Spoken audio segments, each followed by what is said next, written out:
In 1760, tensions between Cherokee natives and European settlers in the American colonies erupted into violence as Cherokee warriors attacked a North Carolina militia stationed at Fort Dobbs. This skirmish, part of the broader conflict known as the Cherokee War, underscored the fraught relations between indigenous people and colonial powers as both sides vied for control of territory and resources in the Appalachian frontier.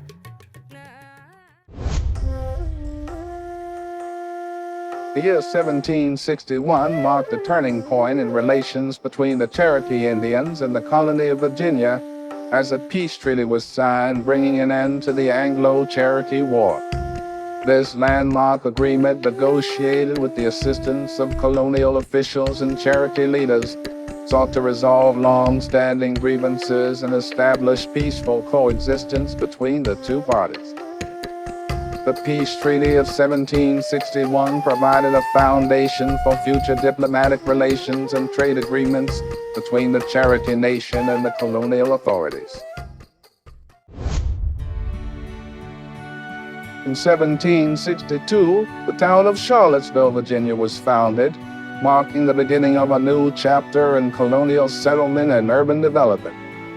Named in honor of Queen Charlotte of England, Charlottesville emerged as a bustling center of commerce and culture in central Virginia. With its strategic location and fertile surroundings, Charlottesville quickly grew into a vibrant community, attracting settlers and entrepreneurs eager to carve out a new life in an expanding American frontier.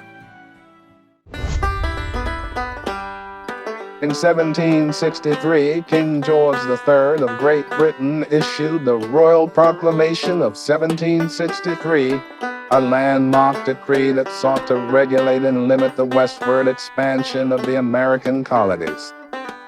This proclamation, prompted by concerns over Native American unrest and territorial disputes, established a boundary line along the Appalachian Mountains beyond which colonial settlement was prohibited.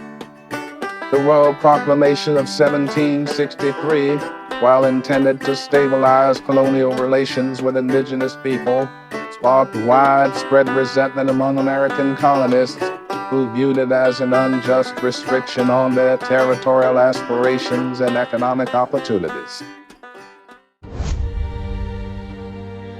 In 1764, the British Parliament passed the Sugar Act, a revenue-raising measure aimed at bolstering British finances and regulating trade in the American colonies. The legislation imposed duties on a range of commodities, including sugar, molasses, lumber, and rum, imported into the colonies. The Sugar Act represented a significant escalation in British taxation policy and sparked widespread opposition among American colonists who viewed it as a violation of their rights and liberties as British subjects. In 1765, 9 American colonies convened in New York City for the historic Stamp Act Congress, a pivotal gathering in the growing resistance to British colonial policies. Delegates from across the colonies unified to protest the Stamp Act, which imposed taxes on a wide range of printed materials. At the Congress, the delegates adopted a Declaration of Rights, asserting their opposition to taxation without representation and affirming their rights as British subjects.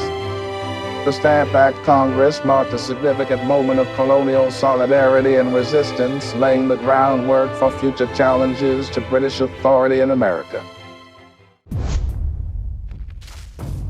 In 1766, the Sons of Liberty, a secret organization of American colonists opposed to British taxation policies, escalated their resistance efforts by traveling from New York City to Pennsylvania to protest the Stamp Act. In a bold act of defiance, members of the Sons of Liberty set fire to a supply of British tax stamps in Philadelphia, symbolizing their rejection of British authority and unjust taxation. This brazen display of resistance underscored the growing discontent and defiance among American colonists in the face of British colonial policies.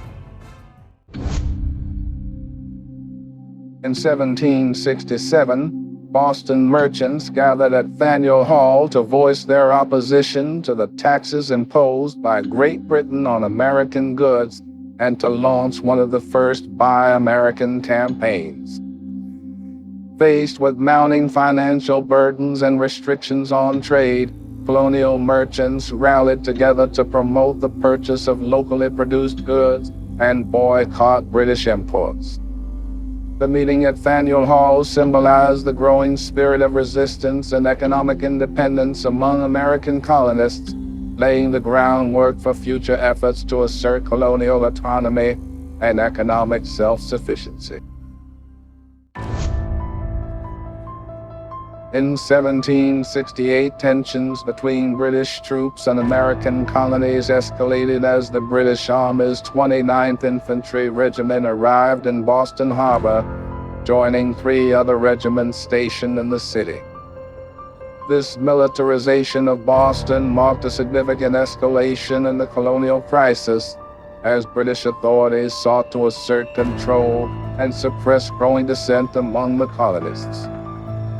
The presence of British troops in Boston would ultimately culminate in the tragic events of the Boston Massacre 2 years later, further fueling colonial resentment and resistance against British rule.